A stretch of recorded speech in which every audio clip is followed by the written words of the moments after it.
Mangal Pandey had become a martyr or a Bakapore at the Bakapore. He was a very young soldier who had hanged on 29 March 1857 for revolting single-handedly and attacking his officer. This incident took place before the outbreak of the uprising at the Meerut. So 90 soldiers of 3rd Native Cavalry refused to accept and greased the Cattergate on 24 April 1957. It made the whole situation explosive at Meerut.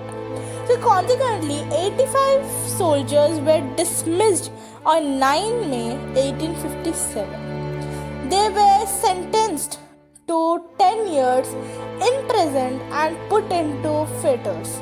This incident ignited the general mutiny among the Indian soldiers at Meerut.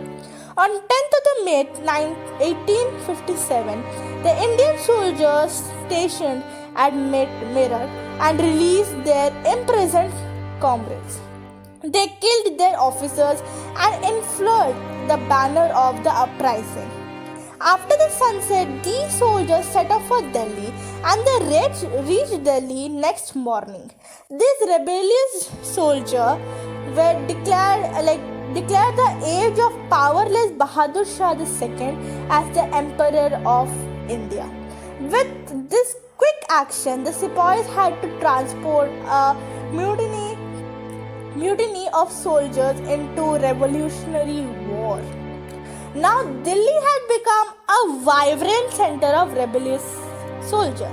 The uprising very soon embraced a vast region from Punjab in the north and Narmada in the south, to Bihar in the east and the Rajputana in west. Moreover, the mutiny of the Sepoys ignited popular uprising of the civilian population. The comprehensive participation in the uprising by the peasantry, artisans, labour, zamindars, shopkeepers gave of a popular uprising. So as we can see, there were many revolutionary outbreaks in this whole uprising, and many leaders actually supported them to make it happen. As per there was a big revolution, they actually consequently fired something on 85 soldiers, dismissed them, and they sentenced them for 10-year imprisoned. So this would put a very much of spark in between the soldiers of India, and they actually broke up the rules. They took out their friends from the imprisoned and started this fight at Meerut. So all this comprehensive participation was of lower levels of in that period. There were the lower levels which were like zamindar, shopkeepers, artisans, laborers. Those started the uprising. The uprising of AD 1857 was a unique example of Hindu-Muslim unity. The artisans, British official, complained, in this instance, we could not claim of the Mohammedans against the Hindus.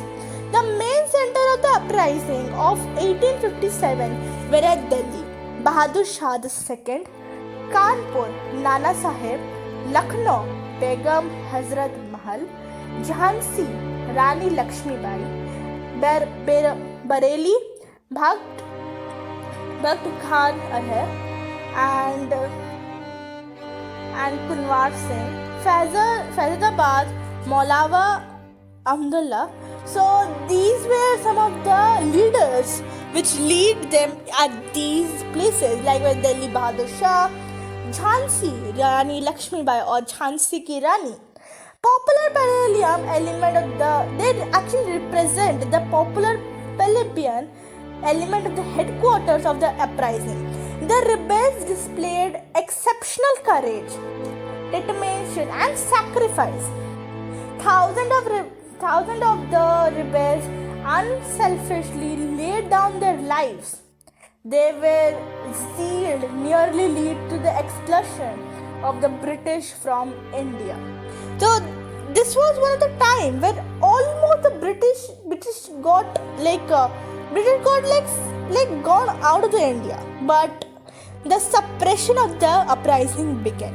The British made all this suppress and a widespread of uprising. French reinforcements were moved from England. Delhi was recaptured by British on 20 September 1857. Bahadur Shah and his wife Begum Zanat Mahal were exiled to Yangon in 1858. Bahadur Shah died in Rangoon in jail in 1862. This way, Mughal Empire was completely wiped out. So this suppression of the British made this uprising weak, and that's why it took another century just to make these people out of India. With all fall of Delhi, the whole of scenario dissatisfied and changed. The winning war became to a losing war. Rani Lakshmibai died on the battlefield in 17 June 1858. One by one, all the eminent leaders of the uprising, like Nana Sahib, was defeated in Kanpur and escaped to Nepal in AD 1859. He was never heard again.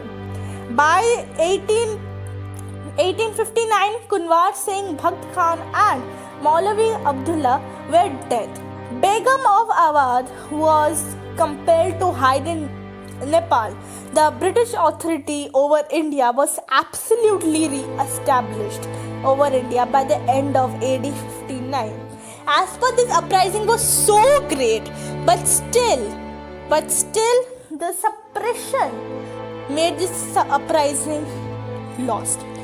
The Indians were on the way to just kick off the Britishers out of the India at that point of time, but just because Britishers made all of efforts, and they were if we say khabaris, they were some of the spies which gave the informations. For those all reasons, the uprising was suppressed by the suppressions of the Britishers. The main leaders of this uprising were dead.